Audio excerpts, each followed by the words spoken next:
Bonjour à tous et à toutes. Samuel Thomas, directeur en santé et sécurité au travail. La dernière année a été marquée par un changement de structure au niveau local, impliquant désormais les délégués au niveau transversal de leur direction, mais surtout fortement marquée par la LMRSST, la loi modernisant le régime de la santé et sécurité au travail.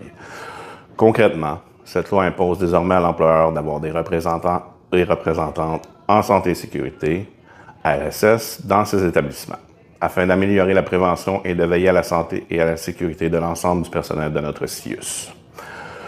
Un autre élément majeur découlant de la LMRSST a été le renforcement du travail intersyndical et paritaire, en collaboration avec le service de prévention et les autres centrales syndicales présentes dans notre CIUS, puisqu'au final, nous avons ou devrions tous avoir un objectif commun, votre santé et votre sécurité.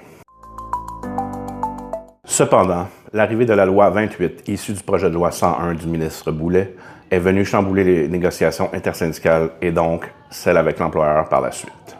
Cette loi instaure un régime différencié pour le réseau de la santé et des services sociaux en retirant des rôles et fonctions au RSS et en diminuant le nombre de représentants et représentantes libérés.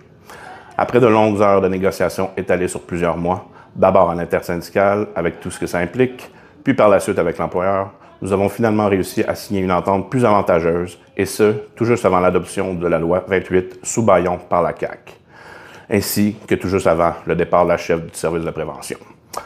Grâce à cette entente, 12 RSS seront actifs en SST au cours des prochains mois, conservant même les rôles et fonctions prévus initialement à la LMRSST. Les 4 premiers sont d'ailleurs en formation depuis le début du mois de mai et débuteront officiellement leur travail en juin. Il est important de souligner que la loi 28 est actuellement contestée par la PTS au niveau national devant la Cour supérieure. Votre équipe locale a également participé aux différentes mobilisations au cours de la dernière année contre ce projet de loi que nous considérons bien évidemment comme sexiste et discriminatoire. Du côté des statistiques, même si nous sommes conscients qu'il y a encore beaucoup de sous-déclarations, on observe une hausse des déclarations d'événements accidentels passant de 1012 à 1256, ainsi qu'une légère augmentation des déclarations de situations à risque de 365 à 430. Nous continuerons de mettre de l'avant l'importance des déclarations et de rappeler aux gestionnaires leur responsabilité de mener les enquêtes nécessaires. Ces démarches sont essentielles pour identifier et éliminer les dangers le plus rapidement possible, idéalement avant qu'un accident ne survienne. Les RSS joueront également un rôle clé dans ce processus. Par ailleurs, encore une fois en collaboration avec nos camarades des autres centrales syndicales et avec l'employeur, nous avons également négocié une entente découlant de la lettre d'entente numéro 27, budget alloué via la convention collective visant la santé globale des employés. Le projet paritaire d'envergure qui en résulte porte sur la sensibilisation aux risques psychosociaux. Actuellement en phase de construction, ce projet vise à outiller et à sensibiliser l'ensemble des travailleurs et travailleuses de notre CIUS. Un autre projet issu du Forum Santé Globale concerne la création d'un kit SST destiné aux nouveaux et nouvelles employés afin de promouvoir la santé et la sécurité dès leur arrivée au sein de l'organisation.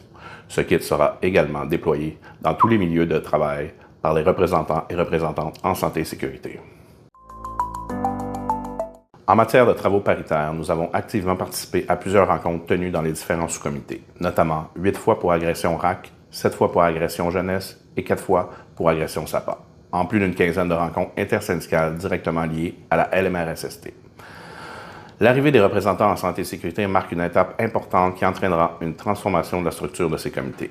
Ces comités deviendront plus nombreux, se réuniront plus fréquemment et couvriront l'ensemble des 12 missions du CIUS. En ce qui concerne le comité paritaire en santé et sécurité, nous avons 8 rencontres et depuis le mois d'avril, il est officiellement reconnu comme le comité paritaire stratégique. Celui-ci a désormais un mandat de s'assurer que les dossiers qui stagnent ou qui ne trouvent pas de solution adéquate au niveau des 12 comités soient traités prioritairement. Enfin, au niveau local, une nouvelle cellule RT-SST composée des 2 directeurs RT et du directeur SST travaille activement à mettre en place les meilleures pratiques afin d'être toujours le plus efficace et de toujours mieux desservir les membres. Je vous remercie encore une fois pour votre confiance et n'oubliez pas de vous inscrire à votre AGA. Solidarité.